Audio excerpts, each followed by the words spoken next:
Most people think hitting $1 million is the moment everything changes. It's not. The morning after you cross 7 figures looks exactly like the morning before. Your alarm still goes off at 6:45. You still make coffee with the same chipped mug. You still answer the same annoying emails from the same annoying coworker. Nobody claps. Nobody notices. The number changes, but Tuesday doesn't. Marcus hit $1.1 million at 29, 6 years at a startup, stock options that finally paid out, a wire transfer that landed on a random Thursday in March. His old manager used to call him the money guy, the one who had it all figured out. So Marcus expected the wire to feel like something. It didn't. At 31, he was renting a one-bedroom in the same neighborhood he'd lived in at 24, going through a breakup and lending his closest friend $3,000 he never saw again. He only arrived. That word followed him everywhere, mocking him a little more each month. Here's the first thing nobody tells you. The finish line keeps moving. A Charles Schwab wealth survey found Americans say they'd need around $2.2 million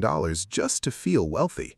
And that number climbs the more people actually have. Marcus hit his million and immediately started thinking about 3. Not because he was greedy, because that's what the brain does when the goalpost was never fixed in the first place. Feeling secure was never going to come from a spreadsheet. It had to come from somewhere inside him, and he hadn't built that yet. Week 2 after the wire hit, Marcus sat in his new car in a parking lot and felt nothing. I did the thing. Why doesn't this feel like the thing? That was the trap talking. He didn't buy a bigger place to chase the feeling. He sat with the emptiness instead. Uncomfortable, but honest. Becoming a millionaire is not the same as feeling like one. The feeling has to be built separately, on purpose, or it never shows up at all. Boring is the actual strategy, and almost nobody wants to hear that. The Millionaire Next Door research found that most American millionaires got there through automatic retirement contributions, decades of living below their means, and index funds they never touched during a crash. 89% were first-generation wealthy. 80% used a 401k. In a study of 10,000 millionaires, not one said picking individual stocks was the key. Marcus used to think his exit was the win. It wasn't. It was the 6 boring years of automatic contributions before the exit that made the exit worth anything at all. Month 4, Marcus wanted to move his whole portfolio into a sure thing a friend pitched him at a barbecue. His brain screamed that boring was for people without an edge. He didn't do it. He left the automatic transfers running and closed the app. Excitement is not a strategy. Automation is. The first $100,000 is brutal because you're doing all the lifting yourself. After that, a 7% return on 100K hands you $7,000 a year without you touching a thing. On 500K, that's $35,000. On $1 million, $70,000. More than the median household income earned while you sleep. High income is not wealth, and this is where most people get it backwards. Picture 2 people. One earns $250,000 a year, drives something nice, eats out 4 nights a week, invests whatever's left over, which is rarely much. The other earns $90,000, drives something older, and automatically invests 20% every single month for 15 years straight. The second person is almost always closer to $1 million.